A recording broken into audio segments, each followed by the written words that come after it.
문희정의 외신 브리핑. 네, 밤사이 들어온 국제뉴스들 정리해드립니다. 문희정 국제정치평론가 스튜디오에 나와 계십니다. 어서 오세요. 네, 안녕하세요. 네, 아베 신조 일본 총리가 오늘 오후 5시에 기자회견을 열 예정입니다. 이 자리에서 최근에 계속해서 나오고 있는 건강 이상설과 관련해서 본인이 직접 좀 이야기를 할까요? 네, 그렇습니다. 지금 예상은 이제 아베 총리가 오늘 오후 기자회견에서 이 본인의 건강 이상설과 관련해서 직접 자신의 건강 상태를 좀 설명하지 않겠느냐 네. 이런 얘기들이 나오고 있고요. 더불어서 일본 정부의 코로나19 사태 대응책에 대해서도 밝힐 것으로 예상되고 있습니다. 하지만 이 자리에서 본인은 사퇴를 얘기를 한다거나 하지는 않을 것이다. 이런 예측이 나오고 있습니다. 네네. 이 여당인 자민당 관계자들이 총리의 건강 상태가 괜찮다면서 사실 진화에 나서는 모양새를 보이고 있거든요. 그런데 다른 한편에서는 아베 총리가 기자회견에 앞서서 의사와 상담을 가질 것이라는 얘기가 흘러나오기도 했습니다. 그리고 한편 어제 일본의 주간지인 슈칸 분슈는 아베 총리가 지병인 궤양성 대장염이 재발해서 투석 치료를 받고 있다면서 후임 총리로 스가 요시히데 관방장관을 생각하고 있다. 이런 내용의 보도를 내놓기도 했습니다. 네. 이 참고로 일본 후생노동성이 난치병으로 지정한 궤양성 대장염은 이 완치가 안 되는 질병이라고 하는데요. 다만 체중 증가라든지 복통, 발열 등의 증상을 완화하는 정도의 약만 복용하는 것으로 알려졌습니다. 그렇군요. 오늘 기자회견에서 과연 어떤 입장을 내놓을지 저희가 좀 지켜봐야겠습니다. 자, 다음은 이 모리셔스 해안 기름 유출 사고 소식인데 이 기름 유출 때문에 이 돌고래가 떼죽음을 당했다. 이런 소식이 지금 들리고 있는 거죠. 네, 자 다시 한번 이 사건에 대해서 조금 정리를 해드리면 지난달 25일에 일본 선박이 좌초가 됐습니다. 그리고 이달 6일부터 기름이 흘러나오기 시작해서 네. 무려 1000여 톤에 이르는 기름이 지금 모리셔스 해안뿐만 아니라 이미 숲까지 번진 상황이거든요. 그런데 지난 26일에 돌고래 사체 17마리가 이제 죽은 모습으로 발견이 됐는데 예. 그 이후로도 지금 돌고래들이 계속 이제 사체가 발견이 되고 있다라고 얘기가 나오고 있습니다. 이 죽음을 당한 돌고래들은 이 지역에서 서식하는 고양이 고래종이라고 하는데요. 그러니까 돌고래 사체 입속에서 검은 기름이 발견이 됐고 일부 돌고래들은 해변에서 발버둥을 치다가 죽음을 맞은 것으로 알려지기도 했습니다. 네. 이 모리셔스 수산부는 돌고래 사체들을 부검한 결과 호흡기관 등에서는 탄화수소가 검출되지 않았다면서 이번 사고와의 연관성을 부인하고 있는데요. 하지만 환경운동가들은 사고를 원인으로 지목하고 있습니다. 네. 이 모리셔스 해양보전협회와 환경운동가들은 유출된 기름이나 좌초한 선체에 있는 유독성 물질 때문에 돌고래들이 폐사한 것이라고 주장하면서 지금 해변으로 떠밀려 오진 않았지만 더 많은 고래들이 희생됐을 수도 있다. 그러니까요. 예, 이렇게 얘기를 하고 있습니다.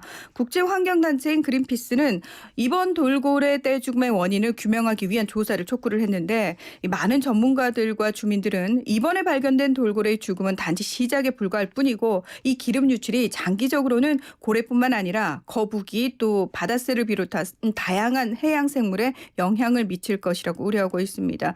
그런데 사실은 결국 동물들한테 이렇게 피해를 끼친다면 최종은 인간에게도 맞습니다. 굉장히 예. 위협적이란 얘기겠죠. 네. 이 한편 모리셔스 국가위기관리위원회는 추가 해양 오염 등을 막기 위해서 지난 24일 이 두동강남 배의 앞부분을 바다에 수장을 했는데요. 사실 이 부분과 관련해서도 저희가 얘기를 전해드리면서 상당히 논란이 많다고 얘기를 했는데 네. 아니나 다를까 이 주민들과 환경단체들은 이 배가 수장된 지역이 돌고래의 서식처라면서 강하게 비판하고 있습니다. 그런데 저는 좀 의문이 드는 게요. 이 네. 모리셔스 정부가 왜 이번 기름 유출 사고와 돌고래 죽음이 전혀 연관성이 없다고 왜 자꾸 이렇게 선을 긋는 모습을 보이는 걸까요? 네, 사실은 이 선박의 소유주가 그러니까 일본 국적이지 않습니까? 네. 그래서 아무래도 이제 일본 정부와의 관계 부분이 고려됐을 가능성이 상당히 큰 것으로 보입니다. 그렇군요. 굉장히 안타까운 상황입니다. 자, 이번에는 미국으로 가보도록 하겠습니다. 우리나라도 지금 태풍이 얼마 전에 지나갔는데 미국에서는 강력한 허리케인이 지금 남서부 지역을 강타했다고 하죠. 네, 그렇습니다. 현지 시각으로 27일 오전 1시쯤 4시쯤에 시속 241.4km의 강풍을 동반한 4등급 폭풍인 로라가 미국 루이애나주 카메론에 상륙했습니다. 이 등급이 높아질수록 더 위험한 겁니다. 그리고 최고 등급이 5등급이거든요. 그러니까 네. 지금 상당하죠. 근데 이후 아침쯤에는 시속 120km의 바람을 동반한 1등급으로 위력이 약해졌고 이후 열대성 폭풍으로 변해서 북동진하고 있는 것으로 알려졌습니다. 자, 하지만 허리케인 센터는 이 로라의 위력에 대해서 160년 만에 가장 강력한 허리케인으로 이 생존 불가다 이런 표현을 내놓기도 했는데요. 그러니까 실제로 강풍으로 쓰러진 나무가 주택을 덮치면서 14세 소녀 등 4명이 사망했고 22층 고층 건물의 창문이 부서지고 자동차도 바람을 이기지 못하고 날아가는 등 이미 큰 피해를 발생시키고 있습니다. 이 6m 높이의 폭풍 해일이 예상되면서 텍사스와 루이지애나 이 해안가 주민 58만 명이 대피하기도 했고요. 지금 현재 80만 6천 가구에서 정전 사고가 발생을 했습니다. 근데 문제는 이 과거 허리케인으로 정전 사고가 발생한 지역을 좀 비추어 보면은 사실 최대 몇 달씩 정전 사태가 복구가 되질 않거든요. 네네. 그래서 아마도 이제 거주 자체가 좀 불가능해지지 않겠느냐 그런 우려가 나오고 있습니다. 예. 그리고 이번 허리케인으로 이 레이크 찰스 화학 공장의 시설이 좀 파손이 됐는데요. 이로 인해서 염소가 유출되면서 화재가 발생을 했고 이 관계 당국은 주민들에게 유독가스 피해를 막기 위해서 문과 창문을 닫고 에어컨을 끄라고 명령했습니다. 이 허리케인 센터는 루이지애나, 아칸소, 미시시피 서쪽 지역에 토네이도 발생 가능성도 있는 데다가 폭우도 예상되기 때문에 홍수에 주의해야 한다고 밝혔습니다. 네, 부디 큰 인명 피해가 없이 허리케인이 좀 무사히 조용히 지나갔으면 좋겠고요. 자, 다음은 코로나19 관련 소식입니다. 코로나19 사태 때문에 전 세계에 있는 학생들이 참 많은 피해를 보고 있습니다. 그렇죠. 영국과 인도에서 수험생들이 대규모로 지금 또 반발을 하고 있다고 하죠. 네, 우선 영국 그 상황부터 좀 전해드리면은 영국 같은 경우에는 코로나19 사태로 올해 대입 시험을 취소하고 대신 수시 평가로 전환했습니다. 그래서 이미 일찌감치 지난 3월에 보리스 존슨 총리가 이 영국의 대학 입학 시험인 A레벨 테스트 대신에 담당 교사가 과제 점수와 모의고사 성적을 근거로 학생이 받을 수 있는 예상 점수를 산출할 것이라면서 시험위원회와 국가자격청이 이 점수를 심의를 거쳐서 확정을 하고 만약 학생이 성적에 동의하지 않으면 재심을 요청할 수 있다 이렇게 발표를 했습니다. 네. 근데 사실 시험을 보지 않고 기존에 내가 냈던 과제라든지 시험 성적으로만 내 점수를 예상한다. 얼마나 많은 학생들이 동의할 수 그러니까요. 있을지 의문인데 네. 문제는 이 성적이 이제 발표되기 시작하니까 전체 수험생의 40%가량이 이건 내 점수가 아니다 이러면서 본인이 예상보다 등급이 너무 낮게 나왔다면서 집단적으로 항의에 나선 겁니다. 네. 그런데 이 국가자격청이 제가 앞서서 말씀드린 것처럼 재심을 요구할 수 있다라고 분명히 약속을 했는데 이 약속과 달리 모의고사와 교사평가 모두 국가자격청 점수보다 높아야지만 재심 신청을 받아주겠다. 이렇게 재심 규정을 일방적으로 바꾸게 됩니다.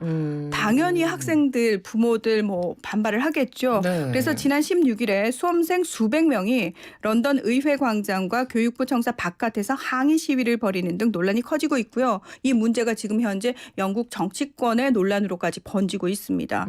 자, 그리고 인도 같은 경우에는 사실 다음 달에 의대 입학 국가 자격 시험과 공대 입학 공동 시험이 예정돼 있는데 약 250만 명이 응시할 예정이라고 합니다. 그러니까 숫자 자체가 상당히 엄청나죠. 예. 그런데 이 수험생들이 시험에 오히려 집단 감염의 온상이 될 것이라면서 시험 연기를 요청을 했습니다.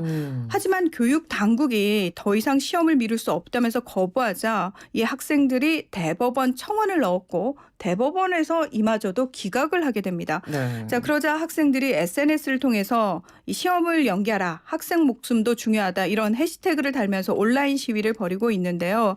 이 온라인 단식 투쟁에는 24일 하루 동안 4천 명 이상이 동참하기도 했고 이 나렌드라 모디 총리를 비롯한 정치인들에게 현재 트윗을 보내고 있다고 합니다. 네. 근데 학생들이 왜 이렇게 민감하게 반응하느냐 하면 지금 현재까지 인도의 코로나19 누적 확진자 수가 338만 명입니다. 그리고 사망자는 지금 6만 명을 넘기면서 세계에서 세 번째로 많은 감염자가 발생하고 있거든요.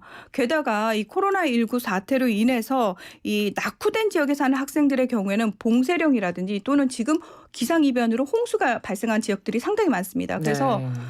그 장소로 시험 장소로 이동 자체가 불가능한 그렇군요. 상황이 있는 학생들이 많기 때문에 지금 이 예. 같은 움직임이 나오고 있는 겁니다. 네.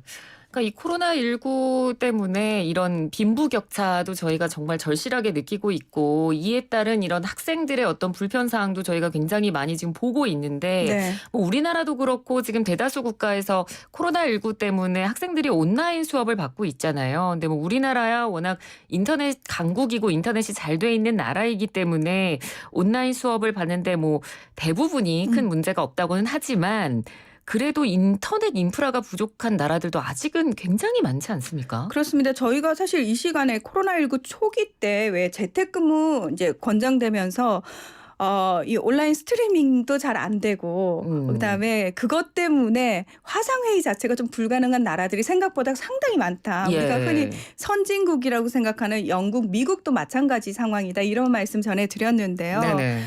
실제로 전 세계적으로 많은 학생들이 가장 큰 피해를 보고 있습니다. 지난 26일 유엔 아동기금인 유니세프가 전 세계적으로 4억 6,300만 명의 학생이 이 원격 학습을 위한 장비가 부족하거나 인터넷 이용이 어려운 상태에 있다는 내용의 보고서를 발표했습니다. 네. 100여 개국의 자료를 바탕으로 조사한 보고서에 따르면 이 전 세계 학생 수의 90%가 넘는 15억 명이 지금 현재 봉쇄령이라든지 등교 중단으로 영향을 받고 있고요. 이들 중에 약 3분의 1가량이 대체 수업을 받기 어려운 상황에 있다고 합니다. 네. 특히 아프리카와 아시아 일부 지역의 어린이들이 유럽 지역보다 원격 수업에 대한 접근성이 더 취약한 것으로 드러났는데요. 게다가 설사 이 가정에서 온라인 수업을 받더라도 수업을 들을 만한 공간이 부족하거나 또는 나머지 가족들을 위해 집안일을 해야 한다는 부담감, 또 컴퓨터와 관련한 기술적 지원 부족 등의 어려움을 겪고 있는 것으로 밝혀졌습니다. 네.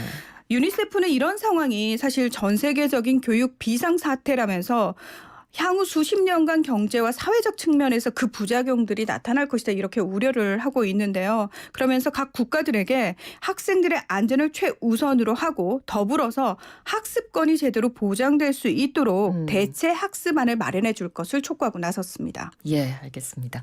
오늘 소식 잘 들었습니다. 고맙습니다. 네, 고맙습니다. 네, 지금까지 문희정 국제정치평론가였습니다.